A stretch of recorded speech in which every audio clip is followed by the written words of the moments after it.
السلام على رسول الله وعلى آله وصحبه وسلم. أما بعد, alhamdulillah, we are continuing with explanations and commentary about and on manners of seeking knowledge, how to pursue it, and what comes with it, right, in terms of intention and the process and also at the end product. So today, inshallah, we'll be talking about the chapter, or the title of the chapter is في بداية السبق وقدره وترتيبه. He says, بداية السبق, what do you begin with? So when you want to study something or memorize it, what do you want to begin with? And the amount and the sequence, or the order of what you're going to study. But there are many other things in this chapter that go beyond really just the title. So the benefits that you'll find in this book are scattered. So it'll be something here and something there, so that chapters, as they are organized, at least the title is concerned, doesn't tell you everything that is going to come in that chapter. So let's see, inshallah, what we'll be able to cover bi'idhnillah azza wa jal today. So in the beginning, he said, في بداية السبق. What is the beginning, or how do you begin with as-sabq? As-sabq here, what he means by it is that amount that you first receive in order to study and memorize. So the first thing.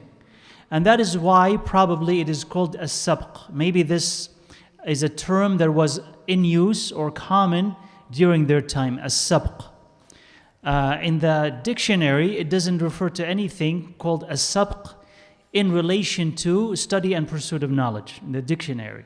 So maybe it's a particular term that they were using, him or people around him, to indicate what? The thing that you first receive in that day or in that week, and you're going to memorize and study. So it's called as-sabq. So he says in the beginning, he says, should begin on a Wednesday. But there is no evidence, right? As in the footnotes, it says here, there is really no evidence as to when you should start in the week, what particular day you should start with when you want to memorize something or when you want to study it. So if you begin on a Wednesday or Thursday or Friday or a weekend, it's up to you. There's really no particular virtue or recommendation, but whatever works for you. So, bidayatul sabq. Here, the next thing he's going to be talking about is gradualism. And what do you begin with? He says, he's quoting his scholars and teachers and people that he knows. He says, ينبغي أن يكون قدر السبق للمبتدئ قدر ما يمكن ضبطه بالإعادة مرتين بالرفق ويزيد كل يوم كلمة حتى إنه وإن طال وكثر يمكن ضبطه بالإعادة مرتين. He says that when you want to select something, and by the way, this benefits in trying to memorize the Quran even, but if you want to memorize a book, or you want to memorize verses of poetry, anything that you want to memorize, actually it's useful throughout. It says when you want to begin and you want to select a portion that you want to memorize, that portion should be determined by what? Is that you'll be able to read it twice and repeat it from memory. And you look at it, and with focus, read it once, read it twice, and then repeat it from memory. Doesn't mean that you've completely memorized it, but after you're reading it a couple of times, you can repeat it from memory. And then after that, you continue to repeat and repeat and repeat and repeat until it is solid in your brain. But how do you choose? What is that portion? He says that should be the determination. I can read it once, I can read it twice, close my eyes, I can repeat it. It means that's your portion. Why is he saying this? Because he says if it is too long, you'll need to keep repeating it so many times because your mind can't grasp it yet. Your memory muscle has not been exercised enough to be able to grasp this. So you'll take it and you'll need to keep repeating it more than necessary. So that will become a habit of yours. And you may actually quit at the end because you're trying to grab more than you can actually digest. So he said, how do you determine? He says, let it be that way. You read it 2 times, close your eyes, you can repeat that. Then that's your portion. Then each day or each week or each month, you'll add a little bit to it. You add a little bit to it. Until you can maybe, rather than in the beginning, you were able to grab just 1 line. After a few months, maybe, you can do 2 lines or 3 lines or 4 lines because now your ability to memorize has been enhanced. Right? And so he says, السبق حرف والتكرار ألف. He says, السبق, that is the thing that you're going to memorize or study, is a word, but the repetition is for 1,000 times. So that's that kind of a saying. So the selection is small, but the repetition would be frequent. And you know, when he says 1,000, it doesn't necessarily mean 1,000. But the more that you repeat, the more that you'll be able to remember something. So for those who are, especially with the Quran, trying to memorize the Quran, and each is at a different level, your age will play a factor, your concentration and focus will play a factor. But if you want to really, really remember parts of the Quran that you memorize, those who teach the Quran say that you are to repeat it hundreds of times. Hundreds of times. So you take this ayah, and you memorize it and you repeat it hundreds of times, whether it is today or tomorrow or the day after.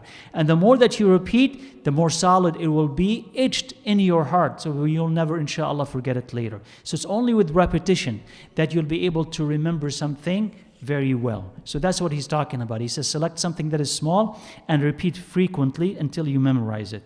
And maybe we're not going to memorize anything, right? Maybe you or I and people are not going to memorize anything. So understanding is also fundamental, and he'll talk about, inshallah, understanding shortly. And he says, if you want to select something, that is, what are you going to select to memorize? What are you going to select to study? Something that is close to your level, to the level of understanding, not something that is very complicated and beyond you.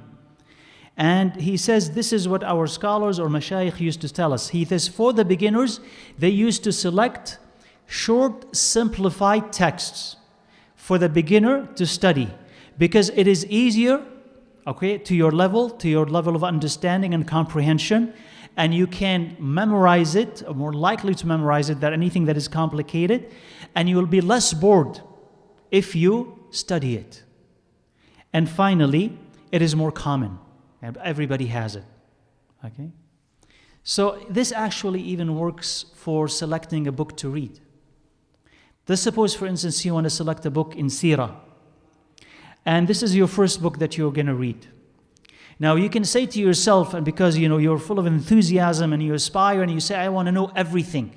So you go and you select the longest book in Sirah. You say, what is the longest, most comprehensive book in Sirah? It says this particular book. And if it's translated to English, that's wonderful. If it's in Arabic, it's going to be in volumes. So this thing is in, let's say, 3 volumes, 3 thick volumes. Or if not, it is in 10, 12 volumes. It says, I want to read this.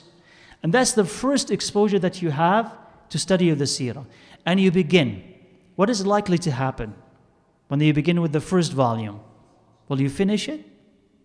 Not likely. All right? What's going to happen is what you're not going to understand, because it's complicated. There are too many details beyond you, and you'll get tired and bored with it very quickly.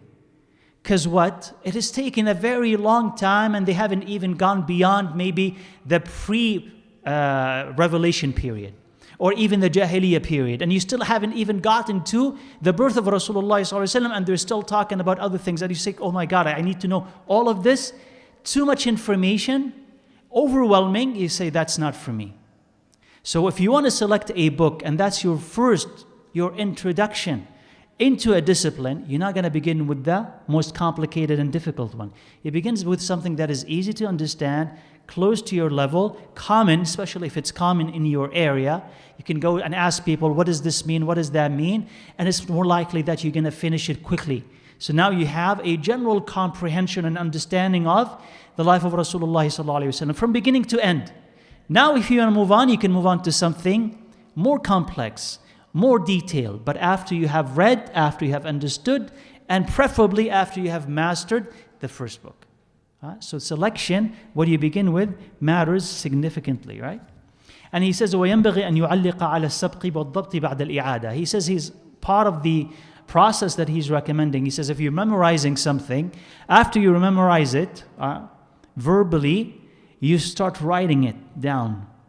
Because the more that you write it down, the more that you'll remember it. So that's another tip. And people still till today do this. If you want to remember something very well, you remember it by rehearsing that thing verbally, but then after you do that, you write it down. And the more that you write it down, the more that you will understand. And he says also something very important here. He says, it's not simply about rote memorization. Just memorize. He says, وَلَا يَكْتُبُ الْمُتَعَلِّمُ شَيْئًا لَا يَفْهَمُهُ. He says, do not write something that you do not understand.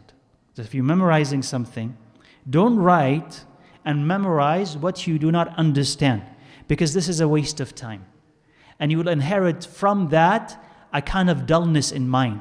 That you're just reading, you're just repeating things that you do not understand, but you're just piling it on. He says that will develop a dullness in your mind and also will waste your time as well. وَيَنْبَغِي أَنْ يَجْتَهِدَ فِي الْفَهْمِ. He said he should exert his effort, put an effort into trying to understand what he's memorizing. Or, if you're simply reading, in trying to understand, meaning take time to understand what you are reading by contemplation, by repetition, by questions. For if what you are reading, the portion that you are reading or memorizing is short, and you repeat it often, and you contemplate and ponder what it means, you'll understand. You will understand. And here, in this sentence, he will tell you about the importance of memorization in relation to simply hearing something or listening to it versus understanding it. So he says, حفظ حرفين خير من سماع وقرين. He says, memorizing 2 words is better than listening to camel loads or 2 camel loads of books. Just listening, that's one, it's good. But he says memorizing just 2 words, or let's say 2 sentences, it is better than just listening to a whole lot. And he says, وَفَهْمُ حَرْفَيْنِ. And understanding 2 words or 2 lines is better than memorizing 2 full camel loads or a whole lot of books. So what is the most important here? Memorization or understanding? Because he says here, right? He says that you memorize 2 lines, or you understand 2 lines, that's better than memorizing a whole lot. So you can memorize and memorize and memorize, but he says if you understand a little, is better than memorizing a lot. And if you memorize a little, that is better than simply just listening to a lot. So here, eventually, there is no contradiction between memorizing something and understanding it. And if you can memorize and understand, that would be the best. If you cannot do both, then should you memorize or understand? Understand, because understanding is the superior thing. The whole thing, the whole reason why you hear, listen, attend, and try to memorize is to simply understand. So first of all, what is the benefit of memorization? Why is it that you should or try to memorize? What benefit does it bring? Anyone can think of it? Not to forget, right? Not to forget. It's basically what? One is that you can retrieve it whenever you want. You can retrieve it whenever you want. So I don't know if this had happened to you or not, but sometimes you've heard a hadith, and now you remember a portion of the hadith that says, what does the other portion say? What does the end of it say? I forgot. If you've memorized it, you can retrieve it immediately. If you can retrieve it, what can you do with it once you retrieve it? You'll understand what it is asking you to do. You can apply it. And also, importantly, you can ponder upon it.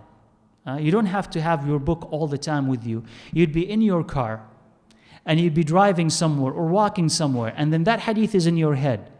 And because it's in your head, you can quote it to yourself. And as you're quoting to yourself, you are thinking about it because all of it is there. And because all of it is there, you'll discover things in it that you will not able to discover if you did not memorize. So memorization has its place. It should never be disregarded. That's why we memorize the Quran, not simply just to read it in salah, but because you can retrieve these ayahs. Whenever you can retrieve these ayahs and ponder, what do they mean? Rather than just simply go and look for it. This ayah from here, this ayah from there, this hadith from here, this hadith from there. So both are important, but understanding is the superior one. And he says, if you compromise or if you disregard or you don't pay attention to understanding and you don't push yourself, it becomes a habit for you just to hear and not understand, or to read and not understand. So he should never give up, and he should ask Allah Azza wa Jal. Yashtahid, he should strive in asking Allah Azza wa Jal and beseech Him and plead with Him that Allah will grant him understanding, because Allah Azza wa Jal will answer the dua of the one who asks Him and will not disappoint the one who hopes from Him subhanahu wa ta'ala. And this also tells you something really important. Sometimes maybe we are born with, right? We may not be the sharpest of people. We may not get things, right?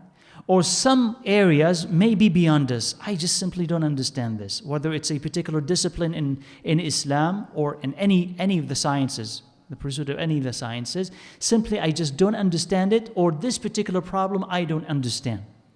So now either we can say, I give up and I surrender, or I can say, there's someone that I can ask, and that is Allah Azza wa Jal.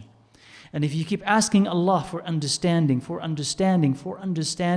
Allah Azza wa Jal will open the doors and will grant you that understanding. That thing which was before mysterious, inexplicable, now becomes bi'idhnillah Azza wa Jal clear. Clarity is going to come from Allah Azza wa Jal. So one of the habits of Ibn Taymiyyah rahimahullah was that he would go outside, outside his town. He says to the empty kharaba, right? There's just abandoned areas. And he would go there alone and he would prostrate to Allah Azza wa Jal for extended times, asking Allah to teach him. Ya Allah, teach me. Ya mufahima Sulaiman, fahimniha. He says, Ya Allah, who made Sulaiman understand it, make me understand it. O Ya Allah, who taught Ibrahim, teach me. Teach me. This is because there's, for him, at his level, you reach an area where, there's nothing. He had heard what the other scholars have said. He has read it, contemplated and all of this. But beyond now, either there is a new problem or whatever he has read, is not enough. There is something extra. So where do you go? You go to Lillah Azza wa Jal. That's why some of the contemporary ulama have said, he said, don't think that whatever you are reading from Ibn Taymiyyah rahimahullah, that everything that you read from him is things that he read from previous scholars. He says, no, some of it is things that Allah had given to him. He's about the first. Not that he innovated, no.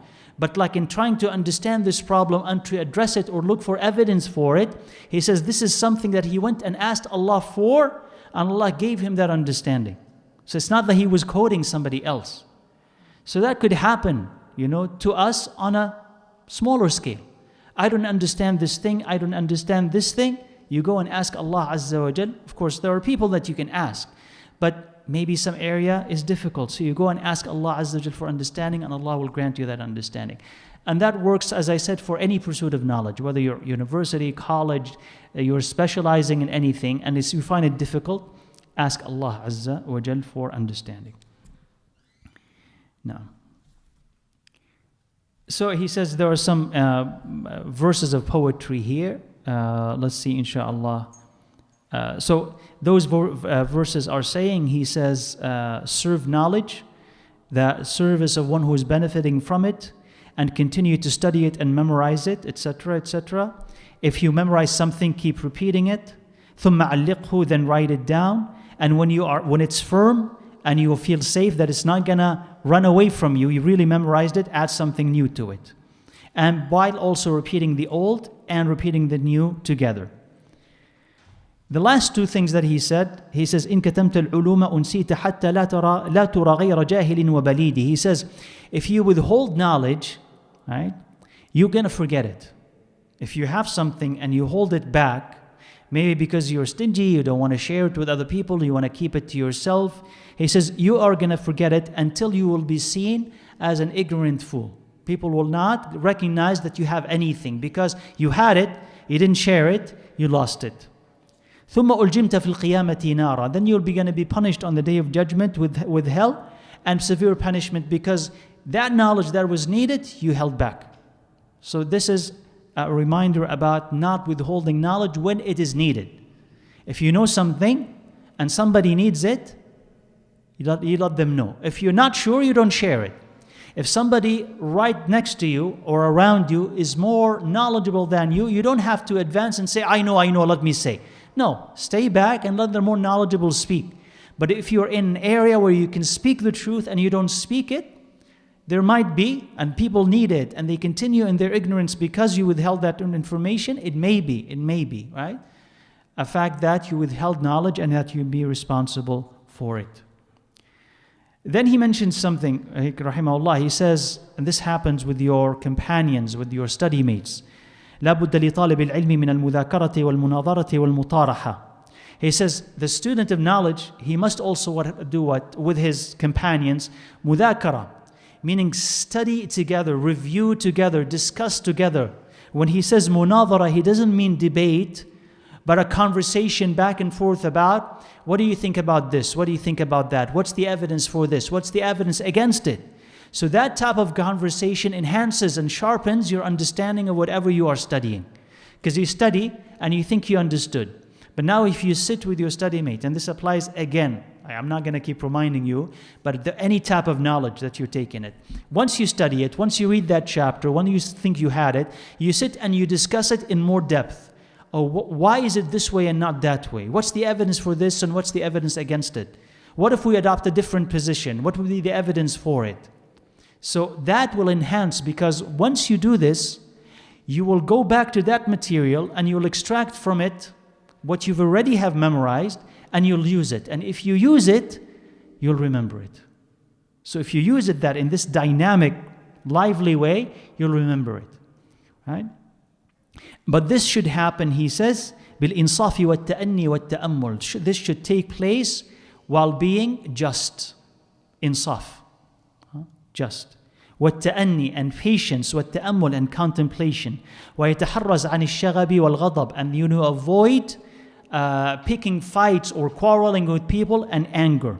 Because when you discuss and converse and quote unquote debate, you do this out of consultation, meaning that I want to learn from you and I want you to teach me. So we are learning from each other. It's not that I want to defeat you or you want to defeat me.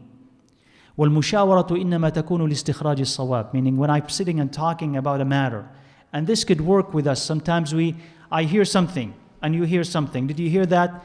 This sheikh said this thing is halal. He said this is haram. And you begin to talk. It shouldn't be a debate between you two.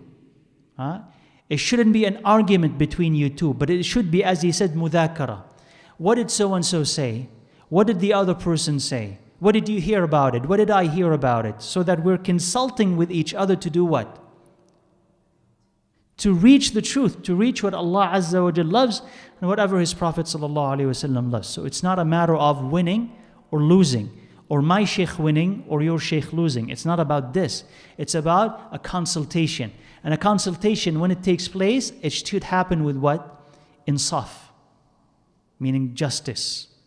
That is, you should calm down and say, okay, I want to discover the truth. I don't want to discover what I believe, because I already know what I believe. I don't want to discover what I like. I already know what I like. And I don't want to argue on behalf of what I like. I want to argue on behalf of what is right. So I want to discover what is right. But if simply we are arguing for what we like, there is really no need to argue, because you like something different than me, right? So you're not going to choose what I like. I'll eternally choose what I prefer, and you'll eternally choose what you prefer. What are we talking about? Why are we talking to each other then? Can't convince you and you can't convince me. But if you're pursuing common grounds based on evidence, then yeah, you can. And this is insaf, this is justice, and this is contemplation. So he said, فإن كانت نيته من المباحثة, if you're arguing with someone and your intention is إلزام الخصم وقهره, meaning you want to conquer your opponent or your study mate or this other person, you want to just conquer them and win an argument, he says فلا تحل. This is not halal. This is not halal. وإنما يحل ذلك, if you want to debate with someone that you want to win an argument, you can only have that intention if you know that you're on the truth and they're on falsehood. That's the only proper intention, where if you want to win. That is, you're debating someone and you're upon the truth and you're sure of it. Sure, okay? It's not a matter of disagreement or ijtihad. No, you're sure that you're on the truth and the other person is a complete error. You want to win because the truth is with you. Huh? But at the same time, you don't want them, right, to be humiliated. You would rather, as a Shafi'i had said, that I would rather that he would reach the truth without me having to force it upon him. That's the difference. That's the adab. You don't want to humiliate someone.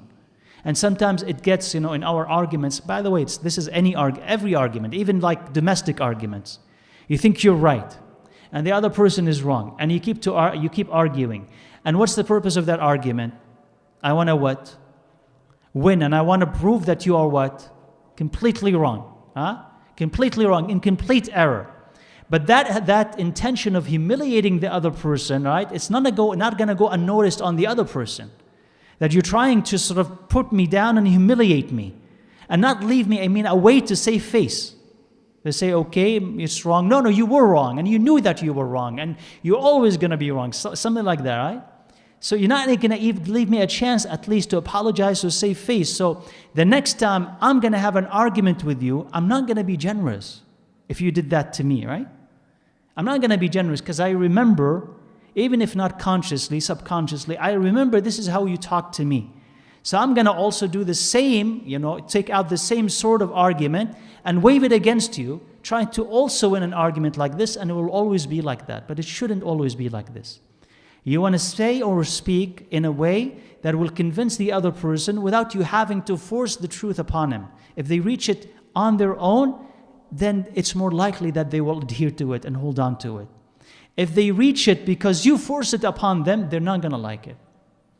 So that's what he's talking about, and that is adab, and that is wisdom, right? Remember it, inshallah, in all types of argument. We'll forget it, yes, but once you remember it, try to be gracious in any argument that you have. It's not like I want to defeat my opponent no matter what it is, right? Now, we'll skip this part. So, the proper intention when you are discussing things with other people is not to win an argument, but to reach the truth.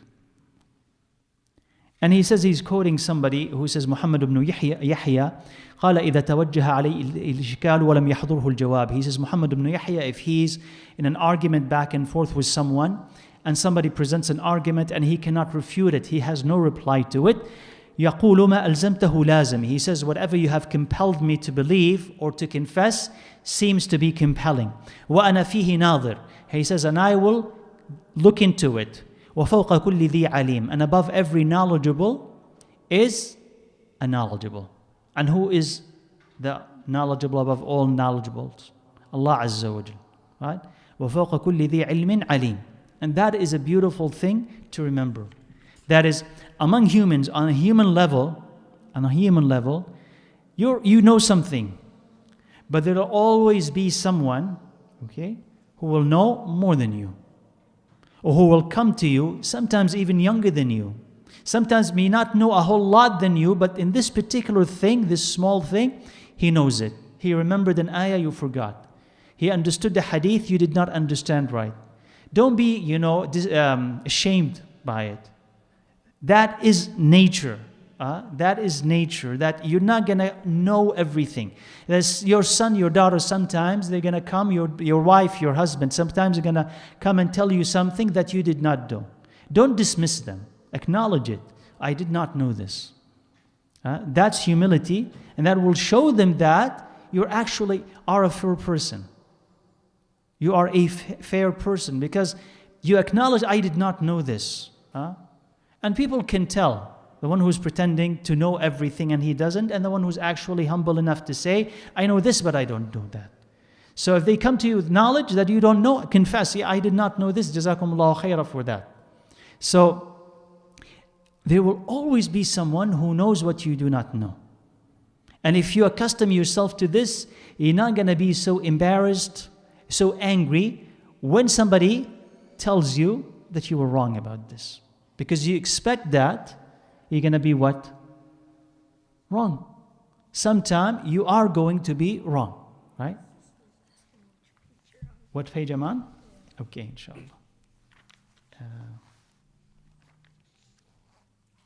Yes, here, the top of page 46. Yeah. So expect this, right? Expect that you're going to have this gap in information, and then don't be angry if someone tells you that, yeah, you've missed this, you made a mistake.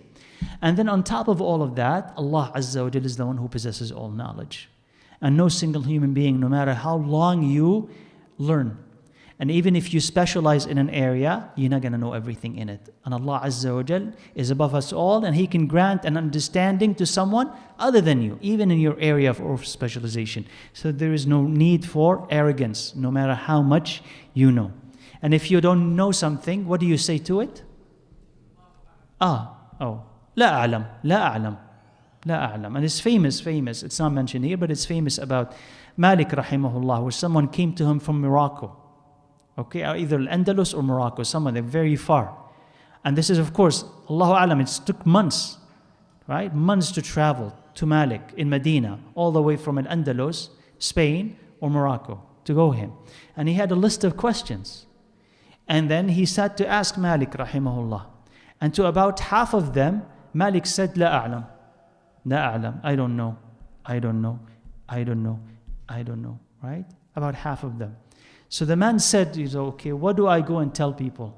Right? It's like, okay, because people will say, did you actually go and ask him, or did you just find somebody in the middle, right? And that's why half of them are, you don't know what the answer is. Did you actually travel all the way there? How is it that I come to Malik, and half of them, he said, I don't know. What do I tell the people when I go back? He said, tell them. Malik said, I don't know. He says, what is it? But subhanAllah, it takes a man to say this, isn't it? It really takes a man to, if you're a child, and some of us, subhanAllah, there's always this child, in a nice way, but also in a not so nice way. All of us are still some children. I don't want somebody to know that I don't know. I'm just going to make something up. All right, let me just make something up. Because I don't want people to say, oh, he didn't know this very basic thing. What are they going to say about me? But Malik, rahimahullah, knows that, okay, if I say something, okay, I'm going to please this man maybe when he goes, but then Allah Azza wa Jal, He's going to ask me, you said about something that you did not know, I know. You gave them a fatwa without knowledge. What will you say? Who is going to save you? So this is the safety, really, is to say La A'lam. And so you get used to it, inshallah. We should get used to it more and more and more. La A'lam, I do not know. Practice it actually when you go home. So just say it to yourself, right? I don't know, until people think you're crazy. You said, I don't know, I don't know, I don't know, I don't know, right? Until you actually get used to it. I don't know, I don't know, I don't know, I don't know, right? On social media, do people say, I don't know? No, they comment on everything, right? If somebody really had said it, you said, why is it that whenever there is something, you need to say something about everything? What it's politics, it's medicine, it's economics, it's whatever. You always have an opinion about everything. Isn't it like there's something that you don't know? Just simply say, I don't know. That's not my field. I don't have enough information. But everything, you comment about everything. He says, it can't be, I can't know everything, so don't comment on everything. So the same thing, practice saying, I don't know, this is beyond me. I don't know, this is beyond me. And if you say, I do not know, you're safe. But if you say, I know, and you start saying something, you're responsible right now. Before people, of course, but also before Allah Azza wa Jal, right? So, and he says, the benefit, he moves on and he says, the benefit of these discussions and these debates with people, with your study mates, is larger or greater than simply repetition by yourself. Because in it, there's understanding, repetition, and more. And he says, an hour discussion is better than a month of repetition. But if that person, your study mate, and we talked about friends before and how you select them. But if your study mate, if your companion is munsif, just salim al-tab'i, of sound nature. Sound nature meaning that he's a good person. وَإِيَّاكَ وَالْمُذَاكَرَةِ, do not study with, do not debate, do not converse with مُتَعَنِّدْ غَيْرِ مُسْتَقِيمَ الطَّبْع, one who is stubborn, one who is, when he debates, he seeks the opponent's mistakes, right? So his intention is not right. And if he's presented evidence against his position, he rejects it. That's his nature. Because some of us have that nature. He says, if he has that nature, do not study with them. Because you're going to steal, that's the phrase, you're going to steal his habits. Or you're going to inherit his habit from him. So the way that he is, the way he argues, his intention is going to seep into you without knowledge. So he says, don't make that person your companion. وَالْأَخْلَاقُ مُتَعَدِّيَةٌ, and character is infectious. وَالْمُجَاوَرَةُ مُؤَثِّرَةٌ, and being next to a person, being his neighbor, affects you. So this is, even if when you're not aware of it, it will affect you. So if that person is, as according to him, of unsound nature, he doesn't, he always wants to win and he always wants to be right and does not accept defeat and will even, subhanAllah, manufacture evidence sometimes, lie in order just to win. He says, that's not a person that you should keep company of. Then he says, rahimahullah, he says, العلم من شرطه لمن خدمه أن يجعل الناس كلهم خدمه. He says, ilm, of its condition, is that if you serve it, he will make everybody else serve you. So if you serve ilm, that it elevates you to such a level that everybody else will serve you. But they'll serve you not because of you, of course. They'll serve you because of what? The ilm that you have with you, right? So not because of you. There's nothing extra special about you that they should serve you for, but they serve you because of the ilm that they have you, which tells you that the ilm elevates. If there's knowledge, proper knowledge, it elevates, and people appreciate it, and people always need it, and they seek it. So they'll serve the alim. Now, not that any student of knowledge should seek knowledge to be served. He should not seek it. I don't want like a person when I'm coming in, or if a person is a alim, I don't want people opening the doors for me, or carrying my bag, or putting a chair for me, or all these signs of respect. Like I should be served, because if you're doing it to be served, then that is your reward in this dunya. You're doing it for this. It shouldn't be done for that. So the alim should attain a degree of humility, or the seeker of knowledge, let's say, a degree of humility that he's doing it to serve Allah Azza wa Jal, to serve His Prophet Sallallahu Alaihi Wasallam, to serve this knowledge. And then people will also, part of the nature of knowledge, people will try to serve him as well, but try to detach as much as he can from their service so that he doesn't owe them anything, right?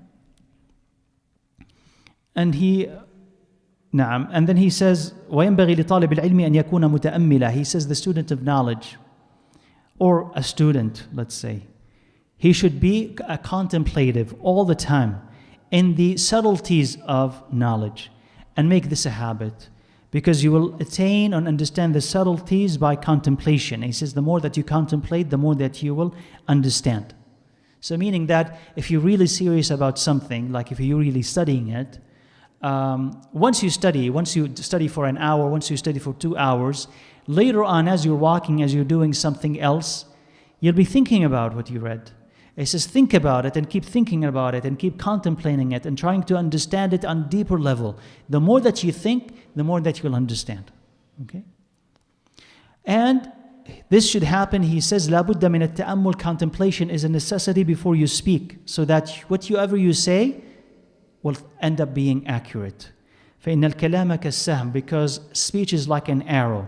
You must straighten it before you launch it, and then if that happens, it will hit the target. Otherwise, it will miss it. So he says you need to contemplate before you speak. And he says, هذا أصل كبير. This is especially the person of knowledge must contemplate and think about whatever he's saying before he says it. And he says, there are two verses of poetry. He says, أوصيك في نظم الكلام بخمسة. He says, I recommend or I advise you when you want to compose a speech, that you do 5 things. If you are going to listen to the advisor who really cares about you, لا تغفلن سبب الكلام ووقته. Do not ignore the reason or the cause of your speech and when you're going to say it. ووقته والكيف. Al-kayfa is the description of the words, right? What words are going to use to express your ideas. Wal-kamma, how many words are you going to use? Wal-makana, and the place, all of them. So he's saying, when you're going to speak, consider these 5 things. First, why you're speaking. And then the time and the spaces. And then how much and the selection of the words. It says if you consider all of this, then your speech is complete. So first, why am I speaking? Is there a reason for it? Is there benefit behind it or not? And this is, by the way, the most neglected adab when speaking. Is it, should I talk or is it better that I don't? And I know that, right? We talk all the time, right? That's the most activity that we're doing, right? More than walking, we're talking all the time. So sometimes this escapes us. So why is it that I'm talking? But from time to time, it is good really to pause and say, why is it that I'm going to say this? Especially if I think that what I'm going to say may cause some problems or may not be understood or it's sensitive. So should I speak or not? So weigh the intention. Consider the intention of why this is being said. After the intention is the time and the place. So whatever you're saying may be okay. The intention is good, but this is not the time. Like for instance, somebody is really angry and you want to give him advice. He's not going to take it right now from you. So you can't disregard the time and say, I'm going to advise you right now. Or he's not going to accept it. So you have to pick the time, right? And the space. So somebody, for instance, is speaking, it's a gathering and somebody is saying something and he says something wrong. If you correct him in public, he may not accept that from you, right? So space is important. So maybe after he's done, it's a family gathering, let's say, after he's done, after they're done, and everybody leaves, you can take him to the side and say, you said this thing, but I think there's a mistake in it and could be corrected this way, and no offense or nothing. Yeah, you soften it. But the time and also the space, that's also very important. And then how long? How long are you going to be talking? And what words are you going to insert and not insert so that you're understood right? And the selection of the words. So he says if you do all this, right, then your speech will be, inshallah, complete. وَيَكُونُ مُسْتَفِيدًا فِي جَمِيعِ الْأَوْقَاتِ وَالْأَحْوَالِ مِنْ جَمِيعِ الْأَشْخَاصِ. And he says, and he tries to benefit at all times and all conditions from everybody. وَقِيلَ خُذْ مَا صَفَى وَدَعْ مَا كَدَرَ. And he says, take what is clear, what is pure, and leave the turbid, the cloudy, whatever is contaminated. So the first sentence here is what? He says, make it an intention of yours that whenever you find something useful, you absorb it and you take it. مُسْتَفِيدًا مِنْ جَمِيعِ النَّاسِ. So whenever you are walking around, whenever you're walking, okay? And you consider this, you can make this a principle in life, not just simply in studying, but in principle in life.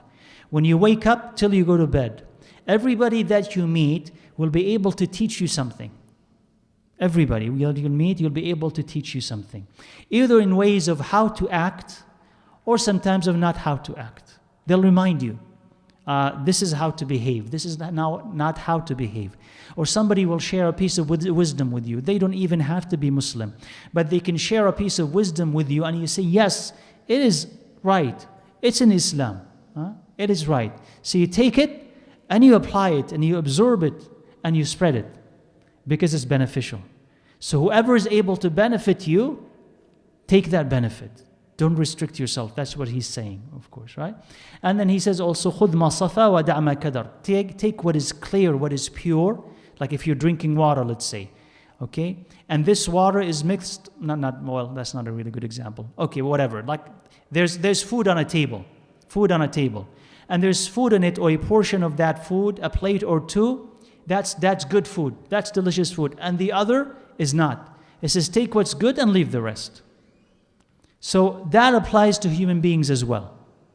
It's not an invitation, and we must qualify his statement. It's not an invitation to say, it doesn't matter who that person is, if he's 90% wrong and 10% okay, just go to him and take that 10%. Well, no, he's mostly wrong. That's like we said before. If there's a problem there's a problem with his aqidah. Should I go and learn from him? And we said that, no, better to avoid him. And it doesn't apply there, خُذْ مَا صَفَى وَدَعْ مَا كَدَرَ. Take what is good from him and leave what is not, because you may not be able to distinguish what is good and what is not. Plus, he could influence you so that what is bad there moves to you. But if you are at such a stage, advanced stage, where you know what's right and what's wrong, and you are firm enough in knowledge that whatever wrong thing that person has, you know that it's wrong by evidence and you are safe from it, then we may say as an exception, yeah, خُذْ مَا صَفَى وَدَعْ مَا كَدَرَ, take what is good and leave what is bad. But if you're not sure, or you're a beginner or an average Muslim, that does not apply. But if you find from someone, a non-Muslim or a Muslim, and they give you good advice, or they model good behavior, and the rest of their life is a mess, you're not going to say, I'm not going to take this from you because the rest of your life is a mess. You learn it. You take it. So somebody comes and gives you advice and he says, don't do this. But in the rest of his life, he's a sinner, he's this and that. But that advice that he gave you is right. Are you supposed to reject his advice? No. You take it. You take it. And you don't make his lifestyle or his behavior or his faults an excuse to reject the truth that he had given to you. Okay? So this there, yes, it applies. خُذْ مَا صَفَى وَدَعْ مَا كَدَرَ. And he says here, he brings here an example of somebody who had a servant who was staying with him, and it's somebody else's servant, and he asked her, do you understand, or did you hear something from your landlord or whatever, right, about fiqh? Because her landlord or her employer, let's say, was a faqih. She says no, except he used to repeat this particular phrase. She repeated it to him and it benefited him. So here he brings this as an example of, he was able to learn from a servant who was uneducated. But she had just heard something, and it happened to be that particular thing that she heard removed a confusion that he had about a matter. So he says it can come from anywhere. Any benefit can come from anywhere. وَلِهَذَا قِيلَ, he says, that's why he قِيلَ to Abu Yusuf, when he was asked, how did you attain knowledge? How did you become knowledgeable? He says, مَا اسْتَنْكَفْتُ مِنَ الْإِسْتِفَادَةِ مِنْ أَحَدٍ. I would never felt too arrogant to benefit from anybody. وَمَا بَخِلْتُ مِنَ الْإِفَادَةِ. And I was never stingy or miserly when it came to sharing knowledge. So he says, with both of these things, I became knowledgeable. With the first one is what? مَسْتَنْكَفْتُ. He says, I was never too proud to learn from someone. And that should be the attitude. And by the way, it's not an easy thing to develop and have. Okay? So sometimes the person you're learning from could be younger than you. How can I learn from someone who's younger than me? That's not easy. That's really not easy to do. Right? Or maybe you're very smart, very intelligent, but Allah Azza wa Jal had given that other person an amount of knowledge that you do not have. So you're learning from someone that he is not as smart as you. So that's also not that easy. But he says that, okay, here you have an option. Either I'm not going to learn this and I'll remain ignorant. And that doesn't help me, does it? Here's my option. I have too much self-esteem. I'm not learning from so-and-so. The problem with this decision is that I remain ignorant and not learning what that person is offering. But if I want to learn it and better myself, I better sit and be humble and learn it. Because once I learn it, I become better. And maybe perhaps I can even advance much more than that person. But at least I need him to teach it to me. So mastankaft, he says, I've never felt too proud to learn from anybody. Okay? وَمَا بَخِلْتُ بِالْإِفَادَةِ. And if somebody wants to learn from me, I'll always teach him. And that is part of shukrun ni'mah. This is part of thanking Allah for that knowledge, is that you share it. And if you share this knowledge, what happens is that Allah blesses what you know. That, subhanAllah, this is like money. This is like money and like time. Like money and like time. Like zakah. So we say that when you spend from zakah, what happens to your money? What happens? It goes and increases. Well, how come? How does it increase? Allah puts in it what? There is barakah in it. So although that your money mathematically is decreasing, but barakah-wise it is increasing. So Allah blesses it. Same thing with your time.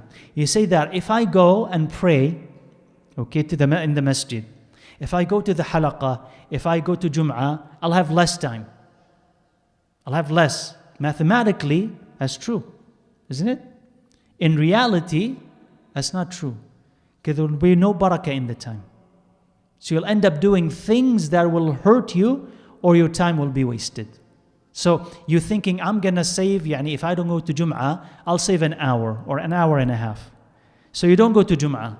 Something will happen in that day or the next day that will make you waste 3 and 4 hours because you did not pay.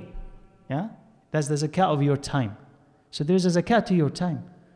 And that's your salah. And there's a zakah to your money. So it's not always, mathematics.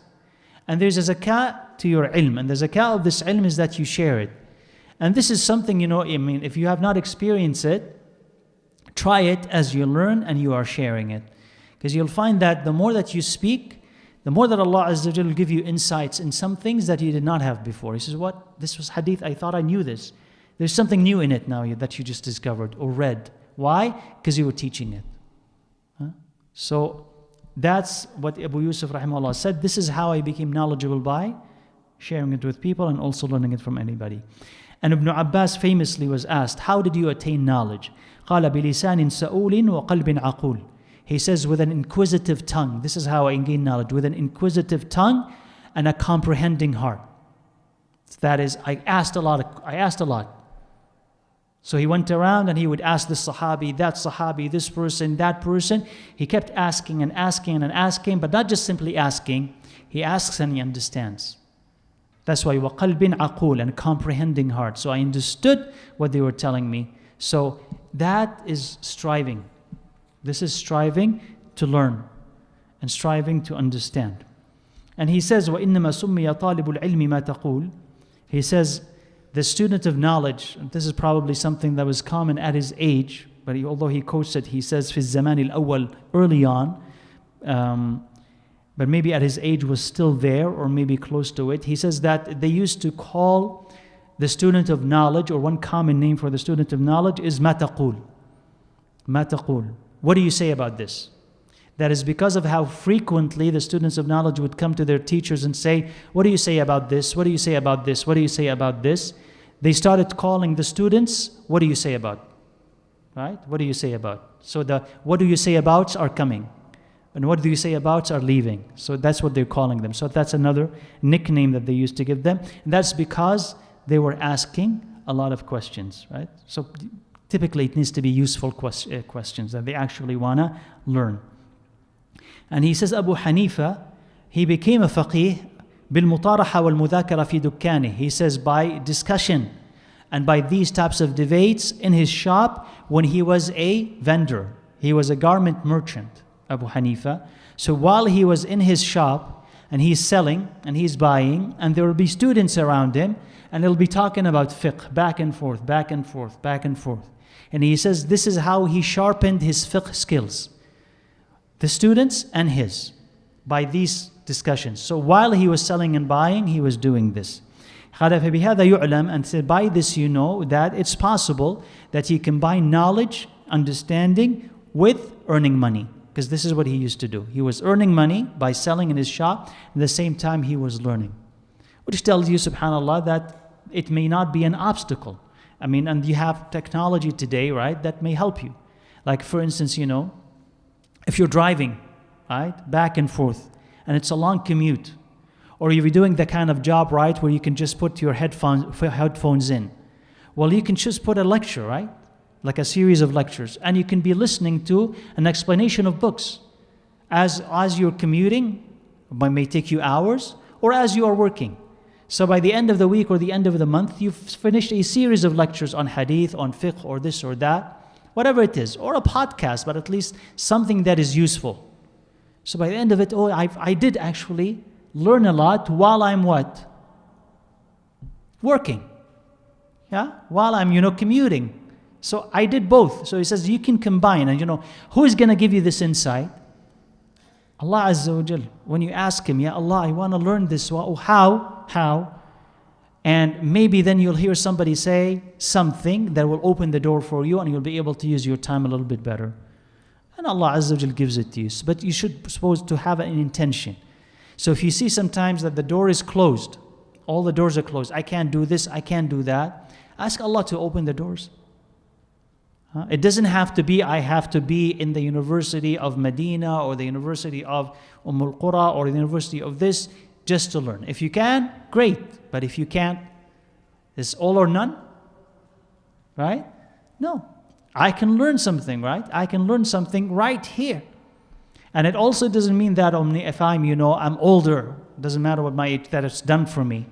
I just am reading the Quran waiting to die. That's it, right? No. Now read and understand and apply, because till the last breath you can teach. Till the last breath you can guide. Till the last breath you can support the truth. So you're never done. You're never done. You're never done. Until you're in the grave, you're never done. Right? So keep that, inshallah, in mind, that there always you can do things in addition to, right? If the opportunities are there. Now.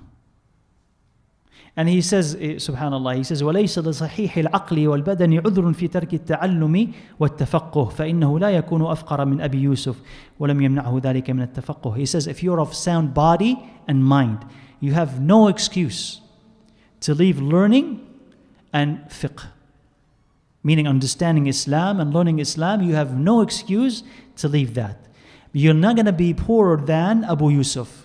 That is, Abu Yusuf was very poor, and that did not stop him from learning. Subhanallah.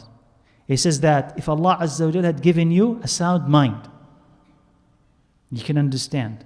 And a sound body, meaning you're not sick, you're not infirm in a way that, stops you from or hinders your ability to read and understand.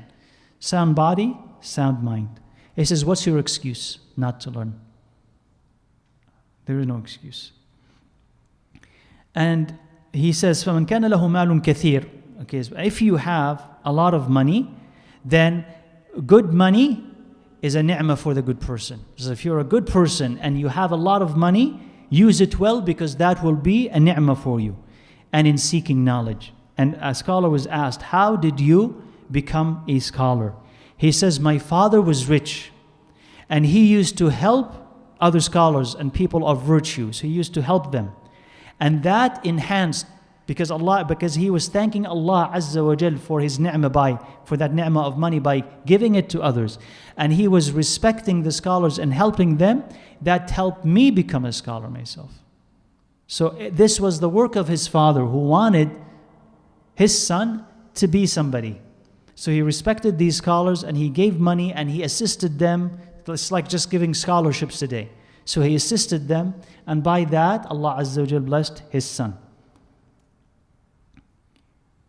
And he says, he quotes Abu Hanifa rahimahullah, and this is also something that is beautiful. We can add it to the part about asking Allah Azza wa Jal when the doors are closed.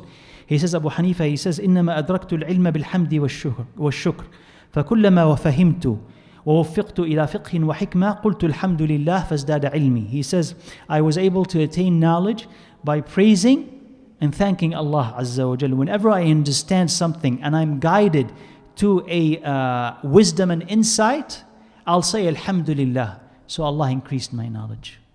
And that, subhanAllah, is something that is missing. Because we don't recognize it sometimes as ni'mah, or we forget to ask Allah Azza wa Jal for more by praising Him and thanking Him for it. He says, every time you learn something, and actually receive it as a ni'mah. This is an ayah, and you've just learned its tafsir. That should be a ni'mah. Okay? That should be a ni'mah. This is a hadith, and you just learned its tafsir. That is a ni'mah. And Rasulullah sallallahu alayhi wasallam said in the hadith the meaning of it. He said he was asking the people, who among you would like to go to Bathan, a valley, and take from it a camel or two, loaded, full camel or two, and come back to his family without any burden, without having to hurt anybody or being hurt? Who would like to do this? He says, all of us.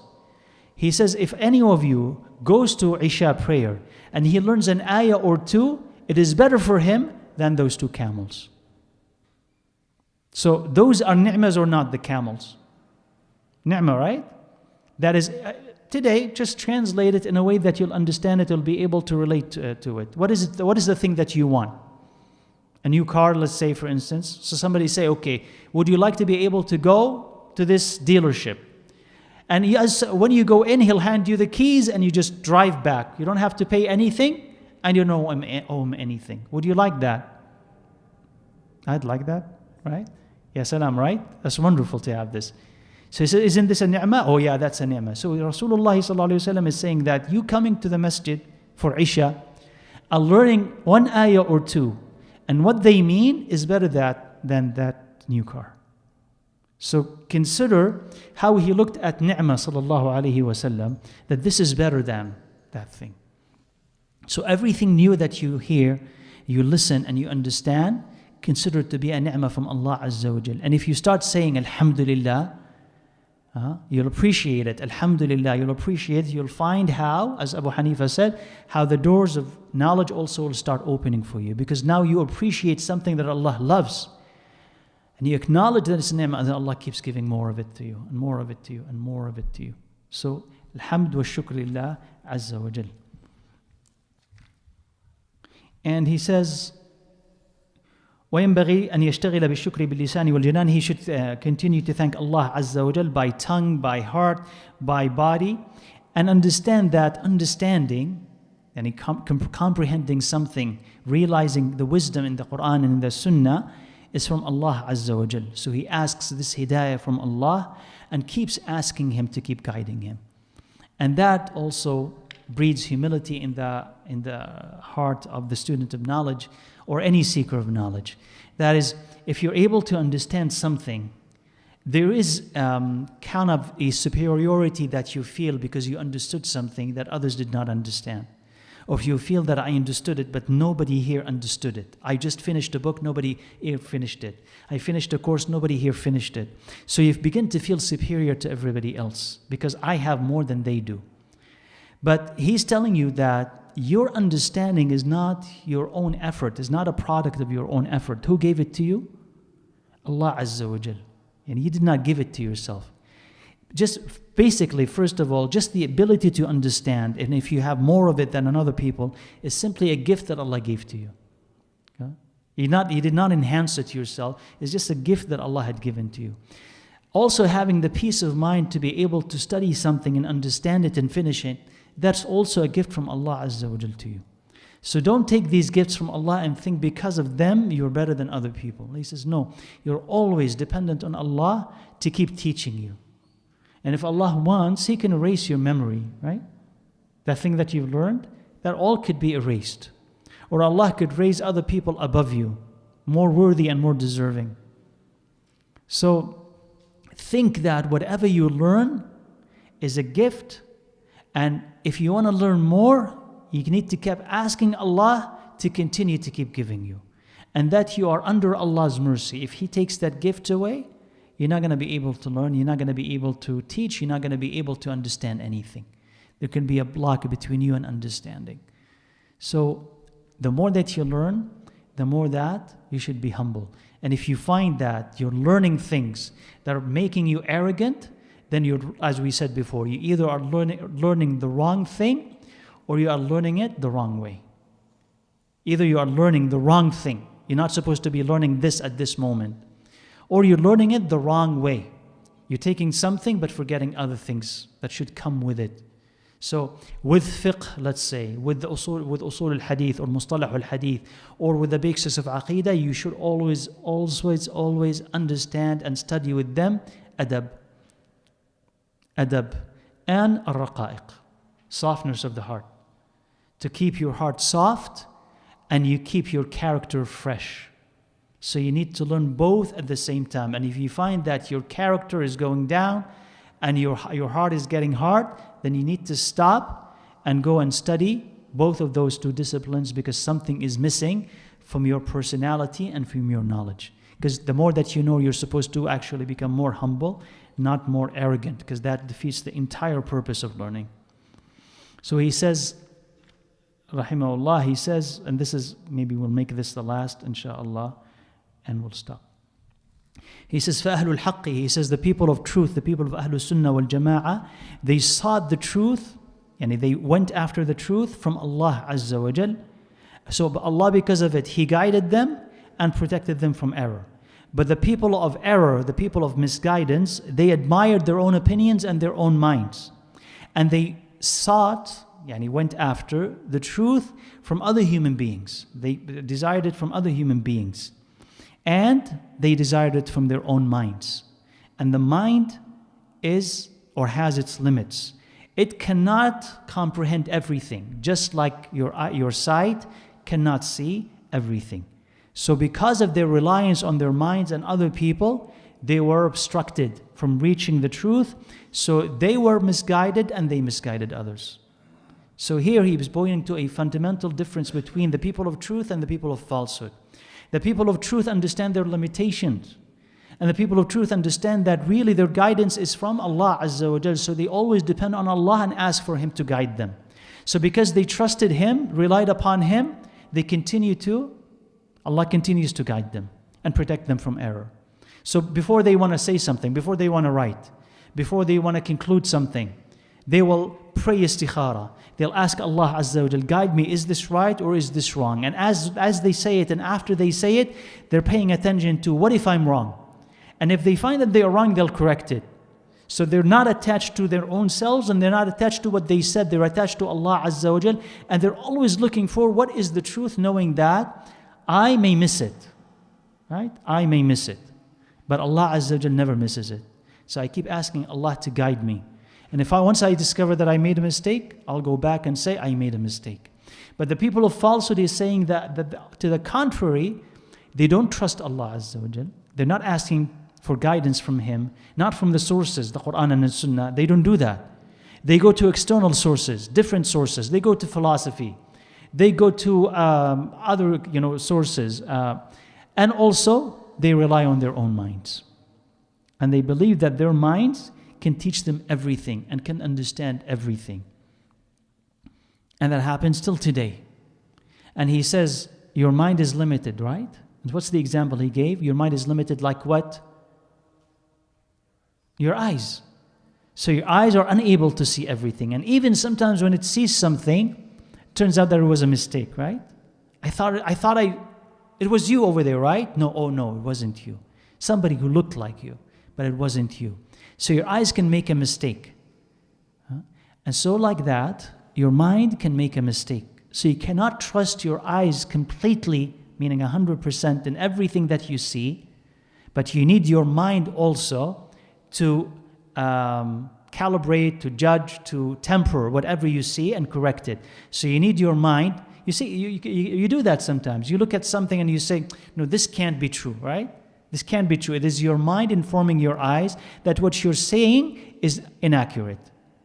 And either one of them will win. Either your eyes will confirm, no, it is true, or either your mind will say, no, I was right. What I saw is a mistake. So your mind is always trying to correct your sight, and sight also sometimes will correct your mind. But there are things that exist beyond your eyes and beyond your mind. And this is what Allah Azza wa Jal gives. So if you rely simply on them, you relied on a limited, fallible source. If you rely on Allah Azza wa Jal, and then, yes, your eyes, and yes, your mind, but always in connection to Allah Azza wa Jal, then you relied on an infallible source. And it doesn't mean that you will always 100% be right. That's impossible. All of us are human beings. But the more that you ask from Allah Azza wa Jal, the more right you will be. So you'll be more right than wrong. This is inshallah what we want. The chapter is not done, but we'll continue inshallah with this bi'idhnillah Azza wa Jal next week. Give you inshallah a few minutes for questions if you have any, or for getting ready for Isha, whatever it is, inshallah.